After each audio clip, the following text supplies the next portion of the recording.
Sometimes it's not fake news, it's just wrong news. Sloppy fact-checking, not done, sloppy reporting. This morning, CNN breathlessly delivered that they advertised this major scoop.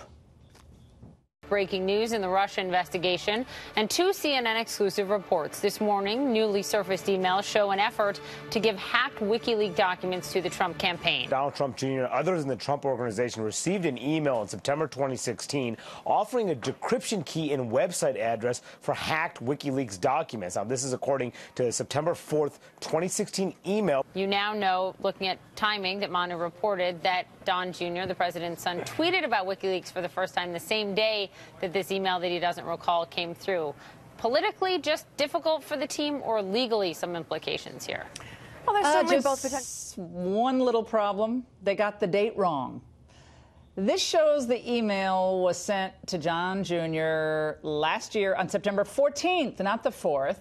That was after WikiLeaks had already made those documents public, leaving CNN once again with a fried egg on its face. This was just the latest in a long line of media screw-ups. Look at these examples from just the past 7 days.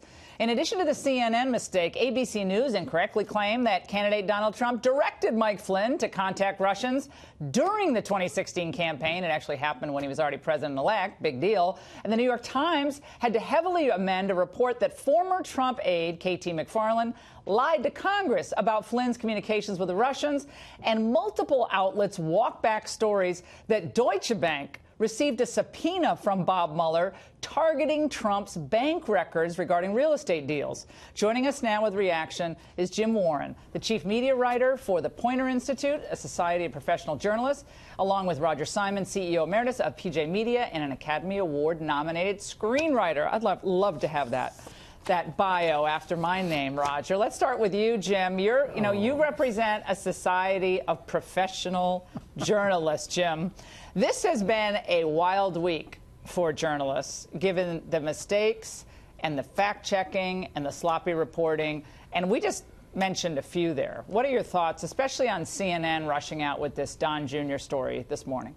Well, yeah, I mean, you're right. In less than a week, you have this, and you have the one, I think last Friday, Brian Ross of ABC News, who was ultimately suspended for botching a Michael Flynn story that targeted President Trump. And this, in case people missed it, the basic thrust was that there was a coziness between WikiLeaks and the curious Mr. Assange in the Ecuadorian embassy in London, and Donald Trump Jr. As you just said, the critical mistake happened to be one digit, September 4th, rather than the 14th. And in fact, by the time that Don Jr. tweeted this, as you said, all this stuff was publicly available.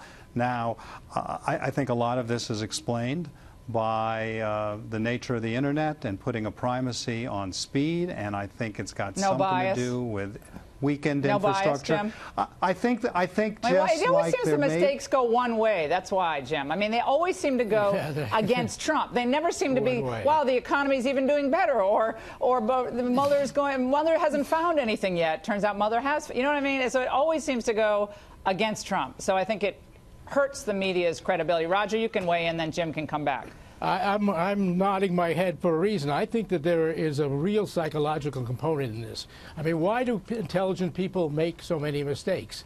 And the reason, I think, is Trump derangement syndrome. I think these people hate Trump so much that they'll grab a fact like that is bad for Trump and just accept it without doing the normal due diligence that any intelligent reporter would do, especially from organizations like Reuters and CNN, which have tremendous facilities. But they don't do it because they're so anxious to get him. The hatred is what, I think we all know that hatred does bad things to everybody's head. Does it bad to mine. Every time I'm hating somebody, I can't write or think very well, and I think that's a factor here. I don't know, I don't know if my colleague agrees, but I really find that there. I want to play, guys. I want to play one more soundbite from tonight's rally and have you both react. Let's watch. They took this fraudster from ABC. They suspended him for a month. They should have fired him for what he wrote. And then CNN apologized just a little while ago. They apologized. Oh, thank you, CNN. Thank you so much. You should have been apologizing for the last 2 years. True. Jim, I think that the media, they get their back up when he says stuff like this, but it actually works. I think most people, they're fed up with a bunch of things. Washington, they're sick of lawyers, and they're tired of the media. And I think it plays right into what most people think, is that the media is pretty biased, and it's biased toward the left wing. Well, I think one of the most interesting pieces of survey information I've seen the last year is how, and I think this is related to speeches like tonight, how, only about a year ago, Laura, about 75% of Republicans, 75% of Democrats all supported the notion of the media having a watchdog role. That's now dramatically changed among conservatives, and now that number is in the 40s. I think one does have a lot of mistakes. I do think there is a primacy on speed, which can trap many of us, but we're also forgetting the spectacular work that's being done every day of late on the whole issue of sexual harassment by the New York Times, and Washington Post has also done a good job. And the fact that in a case like Donald Trump Jr. today, very quickly out of the box were several media reports, notably the Washington Post, for a terrific, comprehensive story calling out CNN and making clear what exactly were the facts here with Donald Trump Jr. and at the same time making note that there were other examples that are irrefutable of a fairly cozy relationship between WikiLeaks and Donald Trump Jr. when it came to WikiLeaks, at other times tipping him off to stuff that was very unflattering to the Clinton campaign. All right.